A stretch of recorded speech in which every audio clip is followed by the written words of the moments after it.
Les vieux. Une lettre, père Azan ? Oui, monsieur, ça vient de Paris. Il était tout fier que ça vint de Paris, ce brave père Azan. Pas moi. Quelque chose me disait que cette Parisienne de la rue Jean-Jacques, tombant sur ma table à l'improviste et de si grand matin, allait me faire perdre toute ma journée. Je ne me trompais pas, voyez plutôt. Il faut que tu me rendes un service, mon ami. Tu vas fermer ton moulin pour un jour et t'en aller tout de suite à Eyguières. Eyguières est un gros bourg à 3 ou 4 lieues de chez toi, une promenade. En arrivant, tu demanderas le couvent des orphelines. La première maison après le couvent est une maison basse à volets gris avec un jardinet derrière. Tu entreras sans frapper, la porte est toujours ouverte, et en entrant tu crieras bien fort « Bonjour, braves gens, je suis l'ami de Maurice !» Alors tu verras 2 petits vieux, oh mais vieux, archi-vieux, te tendre les bras du fond de leur grand fauteuil, et tu les embrasseras de ma part avec tout ton cœur, comme s'ils étaient à toi. Puis vous causerez. Ils te parleront de moi, rien que de moi. Ils te raconteront 1000 folies que tu écouteras sans rire. Tu ne riras pas, hein ? Ce sont mes grands-parents, 2 êtres dont je suis toute la vie et qui ne m'ont pas vue depuis 10 ans. 10 ans, c'est long. Mais que veux-tu ? Moi, Paris me tient. Eux, c'est le grand âge. Ils sont si vieux. S'ils venaient me voir, ils se casseraient en route. Heureusement tu es là-bas, mon cher meunier, et en t'embrassant, les pauvres gens croiront m'embrasser un peu moi-même. Je leur ai si souvent parlé de nous et de cette bonne amitié dont... Le diable soit de l'amitié. Justement ce matin-là, il faisait un temps admirable, mais qui ne valait rien pour courir les routes. Trop de Mistral et trop de soleil, une vraie journée de Provence. Quand cette maudite lettre arriva, j'avais déjà choisi mon cagnard, abri, entre 2 roches, et je rêvais de rester là tout le jour, comme un lézard, à boire de la lumière en écoutant chanter les pins. Enfin, que voulez-vous faire ? Je fermai le moulin en maugréant, je mis la clé sous la chatière. Mon bâton, ma pipe, et me voilà parti. J'arrivai à Eyguières vers 2 heures. Le village était désert, tout le monde au champ. Dans les ormes du cours, blancs de poussière, les cigales chantaient comme en pleine crau.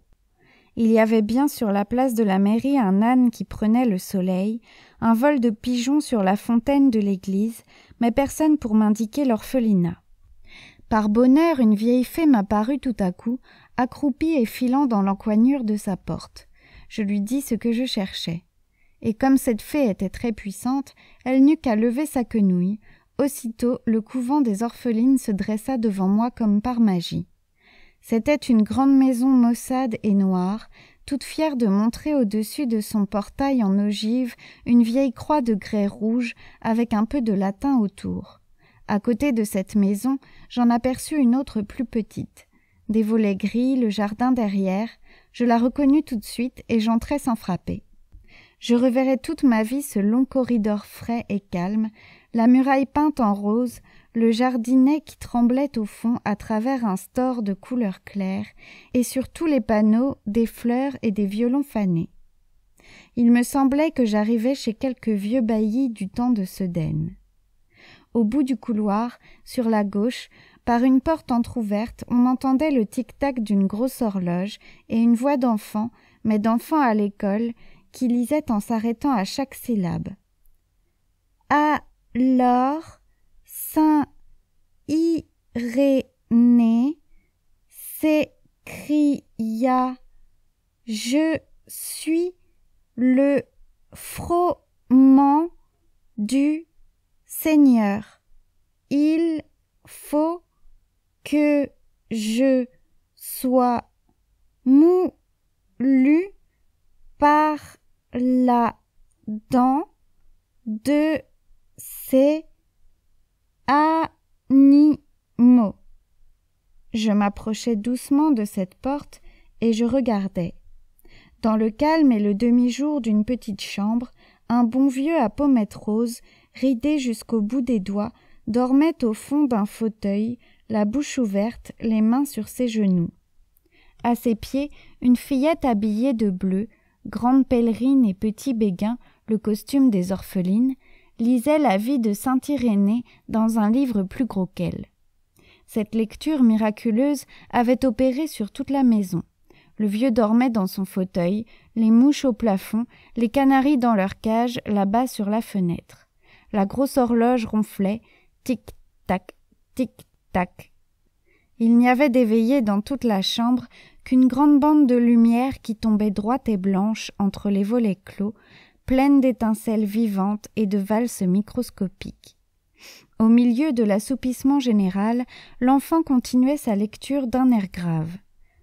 Aussitôt, 2 lions se précipitèrent sur lui et le dévorèrent. C'est à ce moment que j'entrai. Les lions de Saint-Irénée se précipitant dans la chambre n'y auraient pas produit plus de stupeur que moi. Un vrai coup de théâtre. La petite pousse un cri, le gros livre tombe, les canaris et les mouches se réveillent, la pendule sonne, le vieux se dresse en sursaut, tout effaré, et moi-même un peu troublé, je m'arrête sur le seuil en criant bien fort. « Bonjour, braves gens, je suis l'ami de Maurice. » Oh, alors si vous l'aviez vu, le pauvre vieux, si vous l'aviez vu venir vers moi les bras tendus, m'embrasser, me serrer les mains, courir égaré dans la chambre en faisant « Mon Dieu, mon Dieu !» Toutes les rides de son visage riaient. Il était rouge. Il bégayait « Ah, monsieur! Ah, monsieur !» Puis il allait vers le fond en appelant « Mamette !» Une porte qui s'ouvre, un trot de souris dans le couloir. C'était Mamette. Rien de joli comme cette petite vieille avec son bonnet à coque, sa robe carmélite et son mouchoir brodé qu'elle tenait à la main pour me faire honneur, à l'ancienne mode. Chose attendrissante, il se ressemblait. Avec un tour et des coques jaunes, il aurait pu s'appeler Mamette lui aussi. Seulement la vraie Mamette avait dû beaucoup pleurer dans sa vie et elle était encore plus ridée que l'autre. Comme l'autre aussi, elle avait près d'elle une enfant de l'orphelinat, petite garde en pèlerine bleue, qui ne la quittait jamais. Et de voir ces vieillards protégés par ces orphelines, c'était ce qu'on peut imaginer de plus touchant. En entrant, Mamette avait commencé par me faire une grande révérence, mais d'un mot le vieux lui coupa sa révérence en deux. « C'est l'ami de Maurice !» Aussitôt la voilà qui tremble, qui pleure, perd son mouchoir, qui devient rouge, toute rouge, encore plus rouge que lui. C'est vieux, ça n'a qu'une goutte de sang dans les veines, et à la moindre émotion, elle leur saute au visage. « Vite, vite, une chaise !» dit la vieille à sa petite. « Ouvre les volets !» crie le vieux à la sienne. Et me prenant chacun par une main, ils m'emmenèrent en trottinant jusqu'à la fenêtre, qu'on a ouverte toute grande pour mieux me voir. On approche les fauteuils, je m'installe entre les deux sur un pliant, les petites bleues derrière nous, et l'interrogatoire commence. « Comment va-t-il? Qu'est-ce qu'il fait? Pourquoi ne vient-il pas? Est-ce qu'il est content ?» Et patati et patata, comme cela pendant des heures. Moi, je répondais de mon mieux à toutes leurs questions, donnant sur mon ami les détails que je savais, inventant effrontément ce que je ne savais pas, me gardant surtout d'avouer que je n'avais jamais remarqué si ses fenêtres fermaient bien ou de quelle couleur était le papier de sa chambre. « Le papier de sa chambre, il est bleu, madame, bleu clair, avec des guirlandes. »« Vraiment ?» faisait la pauvre vieille attendrie, et elle ajoutait en se tournant vers son mari. « C'est un si brave enfant. »« Oh oui, c'est un brave enfant. » reprenait l'autre avec enthousiasme. Et tout le temps que je parlais, c'était entre eux des hochements de tête, de petits rires fins, des clignements d'yeux, des airs entendus, ou bien encore le vieux qui se rapprochait pour me dire « Parlez plus fort, elle a l'oreille un peu dure. » Et elle, de son côté « Un peu plus haut, je vous prie, il n'entend pas très bien. » Alors j'élevai la voix, et tous deux me remerciaient d'un sourire.